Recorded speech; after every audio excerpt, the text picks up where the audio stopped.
First of all, we're going to have to select some microphones, talk about the different drums, and talk about the sort of prep work you need to do before you even get started. So first of all, you need to have set the kit up somewhere where your player is going to be able to get around properly. So you need clear space behind, you need access to the patch bay at the back, because otherwise you're not going to be able to plug all your mic cables in. Drum kit needs to be tuned and ready, and if you're using any dampeners, no gaffer tape, just use things like those, which are the Moon Gel, which we've got a pack of, I think, somewhere. For those of you who don't know, the drums that you're going to mic up, you've got the kick drum, bass drum, toms. There's usually three. This is a standard 5-piece setup. There's usually 3 of those. There's sometimes 2 of those. Depending on your drummer, they may be left-handed or right-handed, and they may have moved those around all over the place. So you need to have got the drummer in first, in a way, to see, or at least ask them what their setup is like, so that you've got the mics in the right place. Snare drum is the one with the snares on the bottom, obviously the wire grid on the bottom. Hi-hat is the cymbal with the closed pedal. Usually a selection of cymbals. They'll almost always have a hi-hat and a crash and a ride like this, but they may well have many others. And the more stands and cymbals they've got, the more difficult it is for you to get the clips in. Right, okay, so selection of microphones then. We've pre-prepped all the mics onto stands and onto the types of stands that they'll be on, depending on the drum that they're going to record. Our setup, which is not definitive, is to use a D112 on the kick, using the short stand. We've got an SM57 on the top of the snare drum, an AKG C1000 on the bottom of the snare drum, another C1000 that will go on the top of the hi-hat, a selection, depending, we've got 4 of these, but depending on how many toms you've got, these, the C418 AKG clip mics for the toms, and 2 KM184 Neumann mics for overheads. Them in a sort of almost optimal positions, and I'll kind of talk about each one. So, kick drum mic, if you zoom in on this, we've got the D112 in through the hole cut in the drum. It's in as far as we can get it comfortably. The further into the drum you have and the closer to the beater, the more click you will have in the sound, the more sort of like clicky high frequency kick sound you get.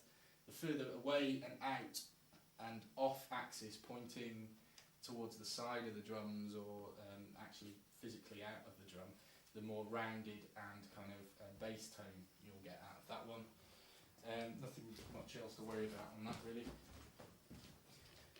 All of the other ones, the position is a trade-off between getting the best reduction of bleed and the best directionality on the mic, so getting the best sound, and a trade-off between where you can actually stick the mic in relation to the drummer who's going to be playing. So looking at the snare drum, the microphone, we've got 2 on here. There's the one on the top and the one on the bottom pointing up, and they're to pick up the different sounds of that drum, the impact from the top, and the snare kind of tone, the sort of rattle from the bottom, and they will be balanced up in the mix later.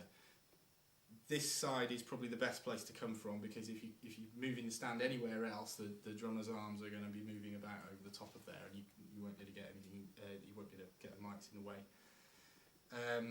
About 2-3 inches, 10 centimeters or so from the drum surface, and the same on the bottom, but pointing at the snares.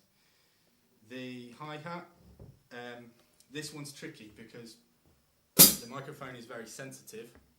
And if the mic is pointing towards the drum, then if the mic's pointing across this way, yes, it picks up the hi-hat, but it also, in its cone of pickup, will pick up all the rest of the drums as well, which you don't want. So the best way to avoid that is to use the directionality of the mic, the cardioid pickup, to point towards the back and away, so that the majority of the sound is from the hi-hat. There's a lot of things you've got to watch out for there.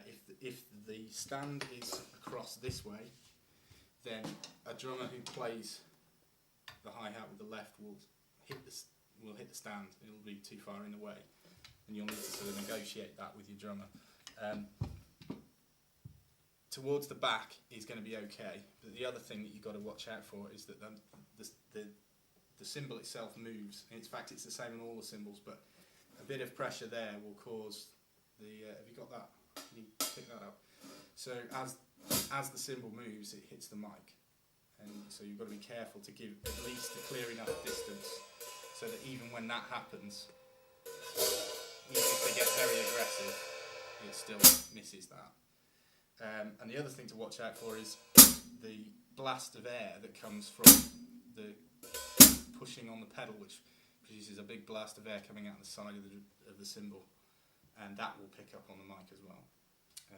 So pointing down and back is good. The toms, 3 tom mics clipped on the side, pretty easy to do there. The only thing to think about really is the height above the height above the skin, which should be about, what's that, 4 centimetres or something, and where you actually place them. If you've got them there, for instance, someone is going to move the stick across and just knock it straight off. So keep them well clear. And there's 3 of those. With the floor tom one, sometimes you have to watch out because the ride cymbal here will be above the drum, and if that mic is there, it will pick up quite a lot of that mic, that cymbal. So get that one out of the way. Then the overheads up here, we've got 2 overheads. So to pick up in stereo, one I've generally placed them above the cymbals. If your drummer has got a lot of cymbals in a certain place, then an overhead nearby to pick up lots of those will be useful because it's there to get the gliss from the kit. So that's that for that.